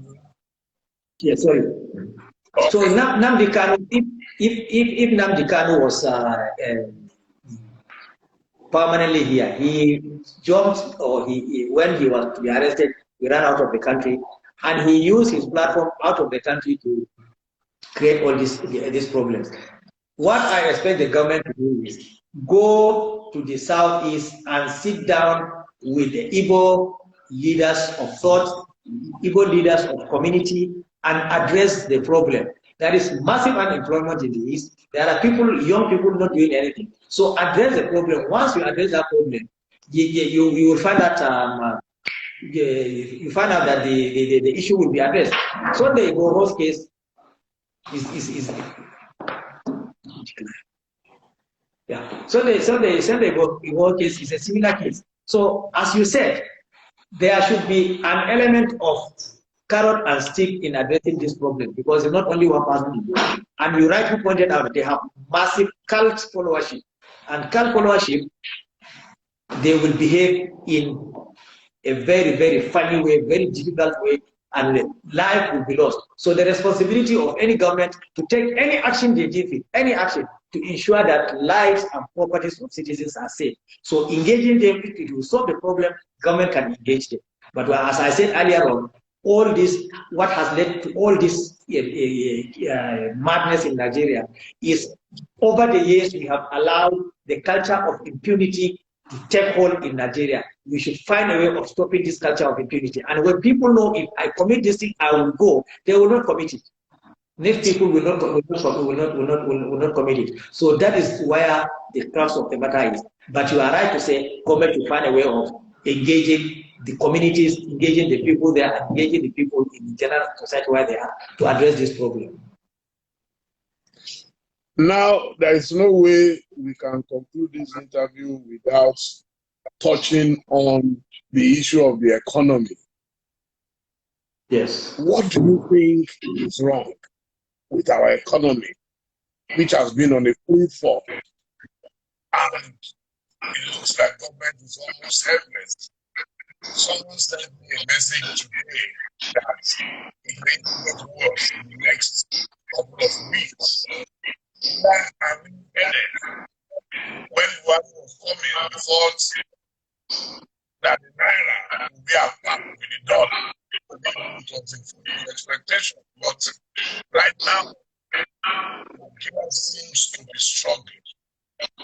What, in your view, is the solution?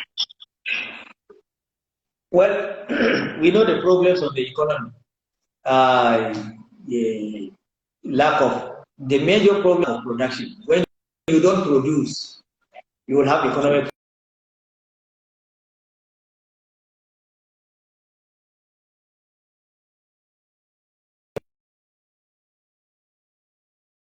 Cannot go to the farm. The ordinary man running his cattle cannot go and ride his cattle because there are security problems. So we never have problem of hunger in the land. Now, the economic problem is, once you cannot produce, there will be problem. Dele and when we were growing up, everything we used was produced in this country. Even the cars we were using were assembled in Nigeria. You had Pujo in Kaduna, you had Leyland in Lagos, you had Leyland in Enugu, you had Volkswagen in Lagos, you had Steer in Bauchi. Today, what do you have? You have Mercedes in Enugu. What do you have? Nothing. Everything we import. So we have degenerated over the years to import-dependent country. So we want to address our economy. We have to be productive. We have to go back to producing the thing we need. When you are growing up, why are you not going to Bata or Lena to buy shoes? You are. I was going, you are going there. We used Bata, Lena shoes, and they were excellent. Nothing happened. Everybody was using them. Now, everything you import, either from China or from some places. So, and once you don't produce, your economy will have problems. Then the economy is not managed properly by those managing the economy. Take central bank, fiscal policies, the inflation every day. So once you are not producing, the economy, there is going to be a problem. You will have massive unemployment, you will have the indices will be upside down, exchange rate, inflation rate, all this, they're upside down because Nigeria now is not a producing economy. Take petroleum products. The crisis about this subsidy, removing subsidy or no subsidy. You produce over 2 million barrels a day. You had 4 refineries, they are all moribund. Now you have to. How long does it take to build a refinery? If you build a modular refinery, it doesn't take you 1 year to build it. You can build and stop the importation and all this. And we are not doing it. When the president was campaigning, he said he will build a refinery every year. He has not built any. So I mean, that is why I said there is the deficit of trust between the government and the governed. As a president or as a governor or as a minister, when you say something, do it. Let your word be your bond. But that is not what we have. So, and a statement from the president or the governor of central bank or a governor or a minister of finance can affect the economy. Can affect the economy. So that is why our economy is tatters. And worse still, we were not lucky. COVID came in the midst of the pandemic, and it has destroyed a lot of economies, including Nigerian economy inclusive. But if we want to go back to Nigerian economy to be a strong economy, we have to find ways of producing what we need. For God's sake, we have 200 million people, and there are more countries depending on Nigeria. When we were growing up, the Peugeot in Kaduna or Volkswagen in Lagos, you will find them in Central African Republic, in Congo, in Zaire, in Cameroon, all over, in Niger. Today, no. Everything we import. So we have to go back to producing what we need. When you are growing up, why are you not using batteries? Is there anything happen to you? Nothing. Now, even toothpaste we import. Even toothpick you import. So then how can your economy be strong when you import everything, when you have everything? And you have everything. I can tell you, the 5 indices of power, Nigeria is one of the few countries in the world to have the 5 indices of power. What are they? You have natural resources. You have oil and gas. You have the sizable middle class and population. Your location is excellent to the markets, either to the American markets or the European markets. You are in the center. Then you have favorable climate. You don't have hurricanes. You don't have earthquakes. You don't have this. You have over 14 million hectares of uncultivated land. You have rainy season in the south, 10 months, in the north, 7 months. You have sunlight to which you can produce solar. You have wind. You have biomass. What else do you want God to do for you? Rather than get qualitative leadership, address these things and get united. Stop thinking like a Yoruba man, a Yoruba man, Hausa man, Fulani man, Shakiri man. That makes me annoyed. Throughout my year in the foreign service, I had only one northerner as my boss. I had Dov Edwin, who is from Calabar, Ambassador Hart from Rivers State, the Ambassador Esson, a Yoruba man from Ogun State. I had them. I actually, who was the minister, a Yoruba man. So I never had a northerner as a boss. And they put me as one of them, and we worked seamlessly. Why shouldn't we have that? So if we have that, we'll be able to respect the Nigerian economy. Other people talking of rice pyramids nowadays. These pyramids, we had them in the 60s, plenty of them, not only rice, we had cotton, we had granite pyramids, we have all these pyramids. So we should go back to producing. But the basic thing to start going back to producing is we have to address this security issue. And the government should make it everybody's business to see that this security issue is addressed. Then people will go back to the farms, people will start producing, the industries will start making up, and things that we are importing, we should start producing here. And there will be massive campaign for people to use local products that are qualitative. And Nigerians are producing qualitative things. there are quality materials now in Nigeria. It's been produced. So Nigeria should patronize Nigerian products. And we will. Look at Innocent Motors. He should be encouraged. Look at the guy in Ogun State doing APCs. He just should be encouraged. So we should. If we do that, then the economy will improve. Without doing that, no. The exchange rate will continue going up. Once we are importing, the exchange rate will not go to 1,000 and coming down. So it has to be a deliberate government policy, and also the citizens to be involved, to be buying Nigeria, buying made in Nigeria. So that is what we should do. If we have to tighten our belts a little bit, we do it so that tomorrow will be good for our children and grandchildren. We should not be creating Nigeria that is so disorganized and is so insecure. That should not be. We should not have that one, because people will die. People of older age now die. I'm sure they are dying. Sad people because they are living Nigeria in a sorry state. That should not happen to us. Well, you will not believe it, sir, that this has been a very engaging session, and we've already done 92 minutes. I thought we were going to do 1 hour, but I mean, you've been responding at the speed of light. I must congratulate you. I mean, you are one of the most experienced diplomats and administrators that we have in the country. And so that is why I decided to invite you on this program to pick your brains, because collectively we must do something about our country. And I'm hoping I'll be able to engage you again very soon. But before we go, every Nigerian watching us right now, there is something that is worrying them and is worrying me, and it happened even at the beginning of this session. It's about electricity. Why is it so difficult or near impossible for a Nigerian government to get the problem of electricity sorted? Why? You have been in government.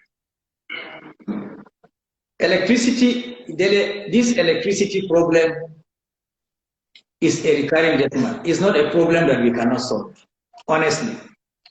It's a question of what you said, question of corruption and incompetence. If you put incompetent people, as Aare said, they will be corrupt and they will not do. I have sat in many meetings where electricity is discussed. Every time they will tell you the same story. The water level in Kainji has gone down. Fire has destroyed cables and these things. This, because that is their mentality. After Katrina in New Orleans, 48 hours, I'm not telling you 48 days, in 48 hours, electricity was restored to New Orleans. 48 hours, not 48 days, 48 hours is plugged and played. It was restored because it's serious. Nobody, you inflate contracts, you tell lies, you are not competent, you want primordial sentiments. So that is the problem. People see government as where I will come and make money. What is when last did we commission a power station? You have you are burning your gas in this gas plant that was recently commissioned for Itorogu, Alaoji, and all these power plants. Now, in a country where you have almost 280 dams, those small dams, you can put in 5 megawatts to generate electricity to a local area. We are not doing it. We always want to get big, to give big contracts. Talking of Mambila Hydro, 6 billion, yes, Mambila Hydro. Mambila Hydro has been on the drawing table since 1960s. Up to now, it has not taken off. But yet we have over 280 dams around the country. Out of these 280, maybe 50 of them will be able to put small generating plants that can, turbines that can generate electricity. We are not doing it. We have to decentralize it. It has been, now it has been privatized, given to GenCos and all these things, which I don't even understand much now, but they are not helping us. So it's not difficult to do, decentralize it, and then adjust. The tariff has been adjusted several times, and the service is not there. Now, for you to pay, they said, okay, if you increase the tariff, there will be the supply of electricity. The tariffs have been increased several times. The electricity is not available. You still have to buy and generators. And then you have the mafia, the generator sellers. they will sabotage you, because if you aggregate the generators in Nigeria, there is enough light for everybody. I tell you, if you aggregate the generators in the different houses, different places, it will. And of course, going back to the problem of our economy, if you don't generate electricity to give people jobs, the jobs will not be there. And if you use a generator to produce something, it's going to be more expensive. So it's a vicious cycle. If you increase the electricity generation by 1 megawatt, you will increase the Nigerian GDP by between if you have electricity, you will increase the Nigerian GDP by between 10 to 15%.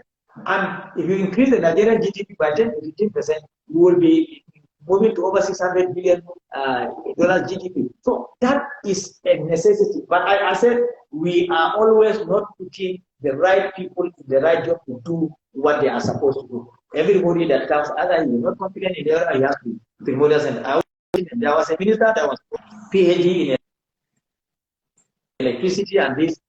He never generated anything. He has his company that has gone bankrupt.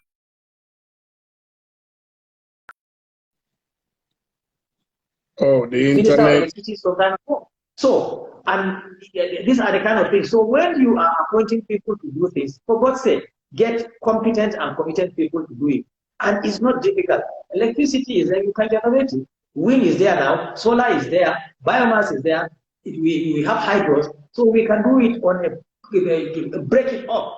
Once we live in this huge area, no, it's not going to work and it's not work for us.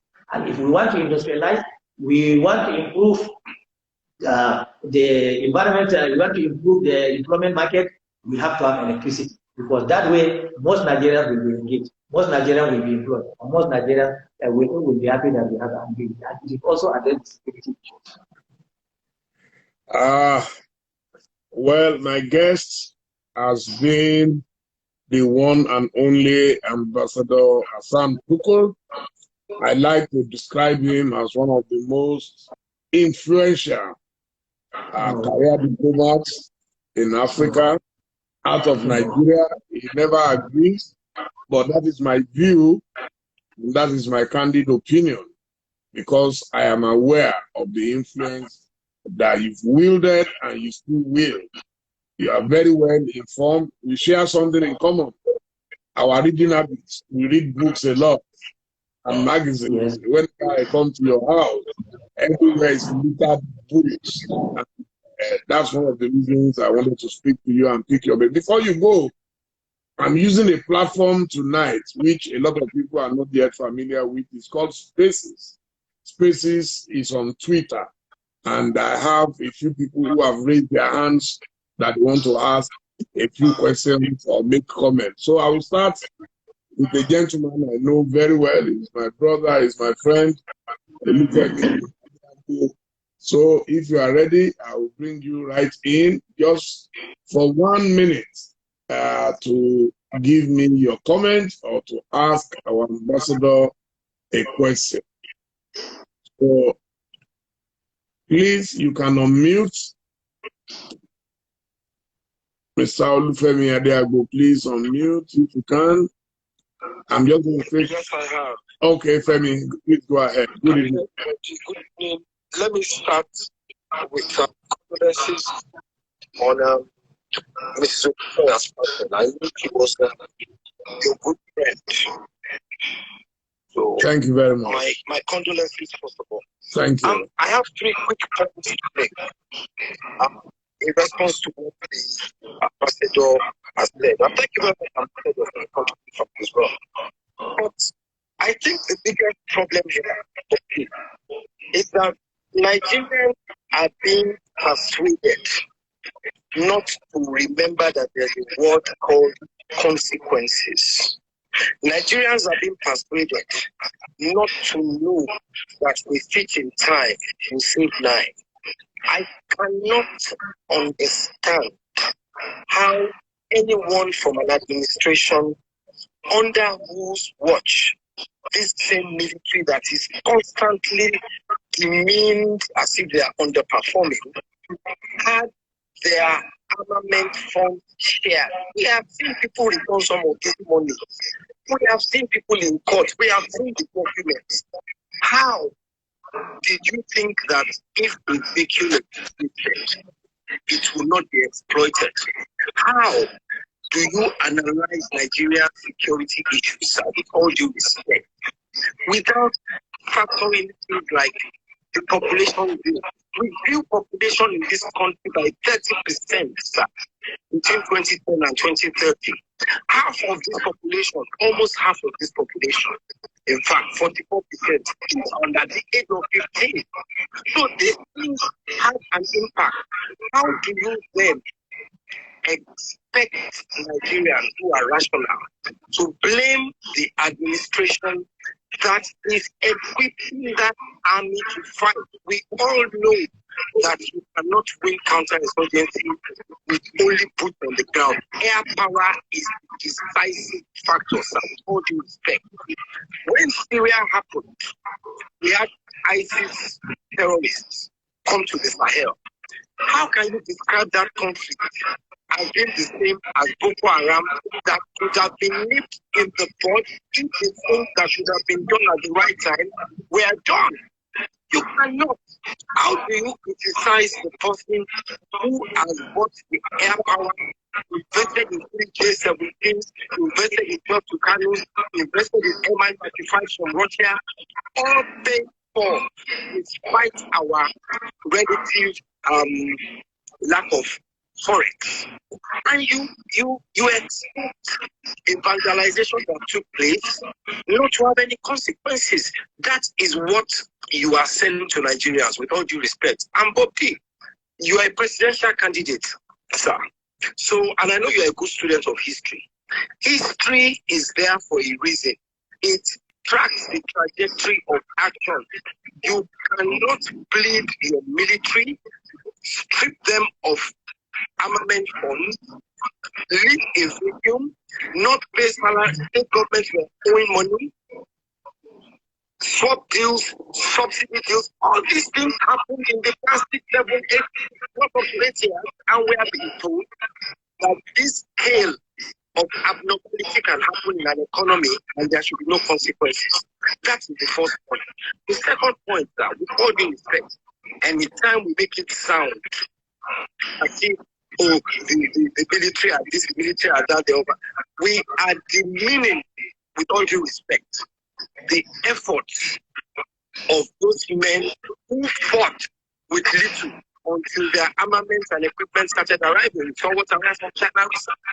So on that point of insecurity, I think Nigerians are not being given the appropriate context.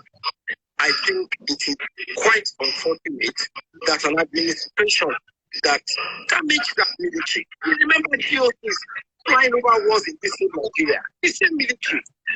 So please, do not insult our collective intelligence, with all due respect, to make it look like there are no consequences. You talk about dollars, you talk about economy. Nigeria's economy is not dead. If Nigeria's economy were dead, foreigners will not be picking up your farmland. Foreigners will not be picking up your startup tech companies. Foreigners will not be picking up your main ones. They will not be picking up your assets. They are doing so because they have believed in the economy. It is a big shame when I hear Nigerians in the political space, especially those who say they are leaders or have been leaders, and those aspiring, to make it sound as if it's a basket case. Again, you demean all those hard-working Nigerians who are farming, making Nigeria things. But the last time we saw in Abuja, you and I spoke about Dele and Momodu, and I was explaining to you that is the only alcohol I buy. But you are still in a point where you are importing to the tune of about $10 billion. And you are talking about poverty and dollar. You imported $1.8 billion in cars last year. You are talking about poverty and dollars. You imported over 600 million in care, mail, bleaching cream, all sorts of non-essentials. The elites of the country are found all the time, struggling between London, the COVID stop things for a while, and Dubai picture. And you are talking about dollar. The value of the currency, sir, is about demand, supply, and what you have to intervene.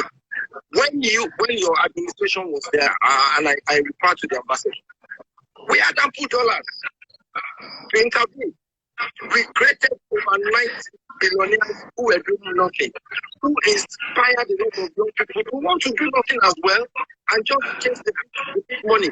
So you cannot start saying that in a fixed situation, you were expecting to thrive. Maybe promises and expectations were raised too high, who knows? But it is impossible for Nigeria not to be turned to ignorant people who do not understand that there is something called consequences. And those consequences, finally, sir, may have even been mitigated. I lived in Abuja. I was rocked twice by bombs in Abuja. Yes, my people moved twice from bomb blast. In the symbolic capital of the country, your police headquarters were bombed. You were hiding in the presidential villa to do October 1 and inclusive parades. And you compare that situation, you complete it, you compare it, you mix it up with banditry and kidnapping. It's unbelievable. And I think it's derisory to the military, it's derisory to government. You can have your personal accounts against any party or any individual, but we should not start programming Nigerians to believe that significant problems caused in it time of prosperity can be sorted out overnight.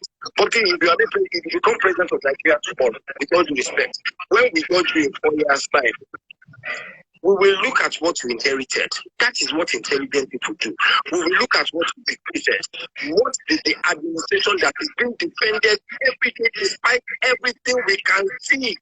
Despite all the evidence we have seen in court, despite recoveries, how was that administration? How do you rate that administration without looking at what it inherited, which was relative prosperity, and what it bequeathed on the way out, which was a war, a broken economy, states that could not pay salaries, a demoralized military, terrorists, Boko Haram running amok, not one people get recovered, billionaires who exported capital. Mr. Adeagbo, I think I've given you ample time. Mr. Adeagbo, I think I've given you ample time. So let us respond. Before the ambassador responds, I will also like to respond to Mr. Adeagbo. Just a minute, sir. Mr. Adeagbo, it is very easy for you to defend a government that you love. We've had these arguments privately and publicly in the past. You are talking about consequences, and I'm happy that you used a particular word, inheritance. The Buhari administration inherited the #1 economy in Nigeria. That is a fact. The Buhari, I'm repeating it, the Buhari administration inherited the #1 economy in Africa. So what happened? Collapse. You are talking about the military. You cannot teach me about the military. I have been supporting the Nigerian military for over 20 years, going to Liberia, going to Sierra Leone. Go and check the records. Go on Google, you will see it there. They were well trained, well equipped. The truth of the matter is that the administration you seek to defend made promises that they will do better.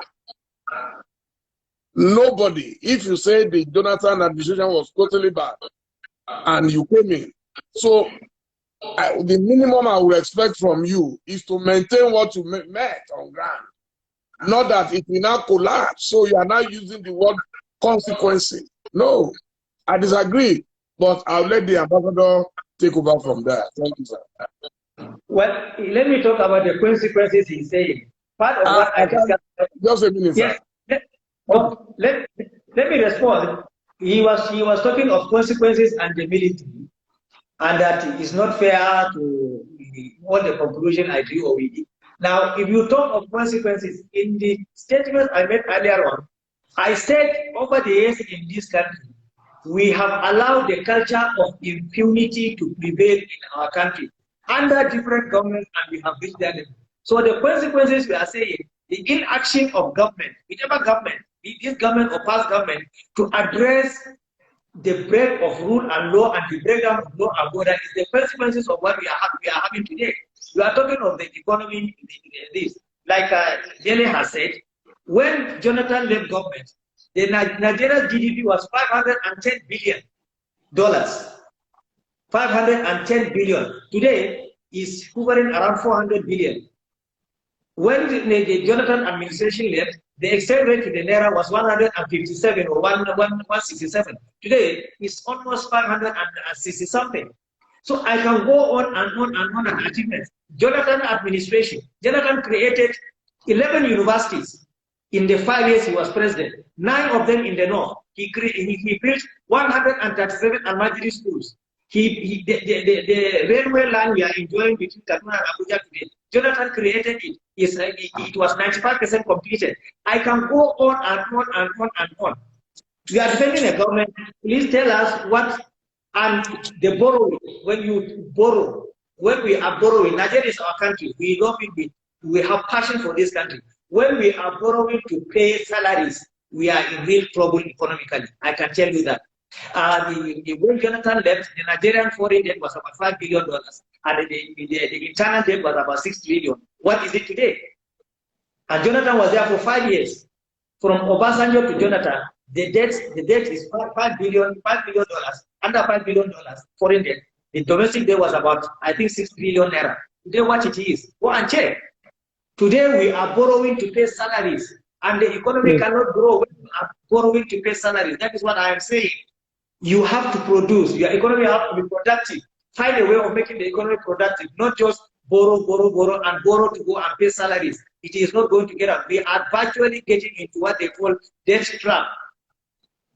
If we enter debt trap, we are in trouble. So that is what we are saying. When we know that we are criticizing the government or this government is doing that, I am not here to criticize the government. I am just telling you the facts as they are. We are borrowing to pay salaries. It's not that. That's why the economy is that. And as for the military, yes, Nigerian military has been one of the best. They have done exceedingly well wherever they went. Now they are not doing well because of the theaters they are faced. They have about 5 theaters. They are spread thin, both in terms of men and in terms of equipment. So that is what I am saying. They are thinly spread. They have a lot of theaters. When we were there, it was only they are fighting. Now they are fighting a lot of fronts, insurgency, the southeast, northeast, north central, northwest. So it's not that I am saying that the military are not human. No, they are spread thin. I still insist there has to be more boots on the ground. We have massive unemployment, for God's sake. So what is it that if you employ most of these people into the army to fight this and you train them? There is nothing wrong with that. And getting the equipment that they are supposed to. Let him check the complements of a platoon. Do they have the complements? They don't have. A brigade, do they have the complements they are supposed to have? They don't have. A division, do they have the complements they are supposed to have in terms of arms and other things? They don't have. They don't have even 50 or 30% of it. So it's a reality. Not that we are saying the military are about. Yes, we have patriotic military, and they are fighting with difficulty to safeguard us. And when they get what I am saying, their morale has to be high. They have to be encouraged. The doctrine has to be right. Everything has to be right. And when something happens to them, the nation, not only the government, everybody should be there to help them and help their families. That is what I'm saying. We should have that. So some of the issues today, I'm not here to defend the Jonathan government or criticize the present government. No, I'm just stating the facts as they are. So Dele, the ambassador, I would like to add one more thing that Femi has refused to consider, and that is that under President Jonathan, we did not have the kind of division that we have in Nigeria today, what I described as the North-South dichotomy. So was it Jonathan that bequeathed that to Nigeria? Did you have this level of division at that time? We did look under Jonathan. You see, when you are running a country, there is what we call equity and justice. Every part of the country should have a sense of belonging. Like the insurgency you have, those insurgents, these bandits, they don't have a sense of belonging that the government cares about them or they are benefited. No schools, no hospital, nothing. They are roaming in the bush. So they don't feel like they are part of the country. Now, under Jonathan administration, the national disunity we have now was not there. Why? Because deliberately, the appointments and the policies, as I just told you, Jonathan built 11 universities. 9 of them were cited in the north. Why should any northerner be against Jonathan? He is from the south. He is building universities. He built 11 universities, but 9 of them were cited in the north. The Al-Madri school was started by some less Sabrana of Sokoto. We have to build Al-Madri school. He died before building it. How many presidents did we have from the north since that time? Majority of them are from the north. They did not build the Al-Madri schools. Jonathan built 137 Al-Madri schools across the country, and they are now they are not being used. So if you do, so if you take this one.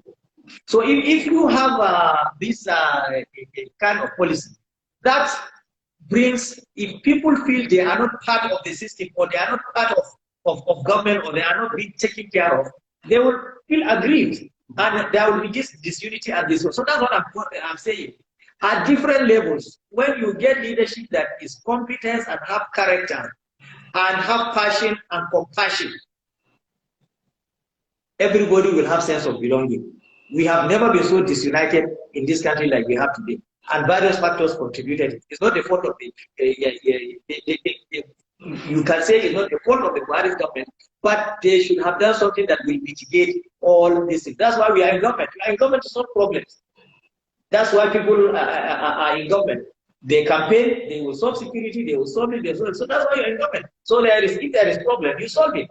So this national unity, disunity, and lack of cohesion we've never seen it so. And I said the government will take the lead and the citizens will have to follow so that we restore the confidence, because there is lack of trust among ourselves, with our government, and even at individuals level. So that has to be restored.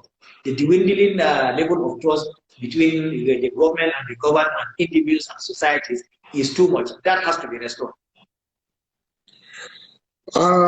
Ambassador, I think we have done nearly 2 hours now. If I exactly 2 hours. So I think I will be willing to invite you again to speak on another occasion. I am very, very grateful that you accepted to join me. I'm starting a lot of conversations because no leader can know it all. So we are all leaders in our own rights. And most thank you very much for coming on the program. I have been enriched by some of the things I heard from you tonight, and I'm sure a lot of my listeners. We have so many people simultaneously on Instagram, on Spaces, and on Facebook. So we will also save them and put them up. Tell me, Adebo, I will talk to you later. I know you and I have never been able to agree on Buhari. You have your right to defend him and to. So I don't have anything against that. I'm a Democrat. I don't have anything against your views. But to say everything that is happening today is as a result of what happened under the previous administration. When a leader comes in and says, I'm coming to make things better, if the things are not going to be better, at least then stabilize it. If you say Nigeria has been stabilized, then I would agree with you. That's my point of view. So, Ambassador, thank you so much, and good night. Thank you. Well, thank you very much, Dele. Let me take my last word is that I am appealing to Nigeria not to despair. There will be light at the end of the tunnel. People should be hopeful, and Nigeria should not despair, especially the young people. They should not despair. Nigeria will be a better place. We are all committed to making Nigeria a better place, and every Nigerian should be committed to making Nigeria a better place. We should not despair. So thank you very much for giving me this opportunity to air my views, to interact. This is the first interview I'm giving after retirement that lasted this 2 hours. I normally talk for 2-3 minutes, but I thank you very much for letting me vent my own ideas and what I feel, and I thank you very much. And I feel highly honored and privileged to be connected with your massive supporters across the various platforms. So I thank them very much for following us. So thank you, Dele, and good night. Yeah, thank you, Ambassador. I mean, I learn from your wealth of experience. Thank you so much, and good night. My dear viewers, yes, we come to the end of the program. I think it's been quite interesting, and I look forward to bringing another very, very distinguished personality to speak to us. Thank you and good night. Thank you, sir. Good night.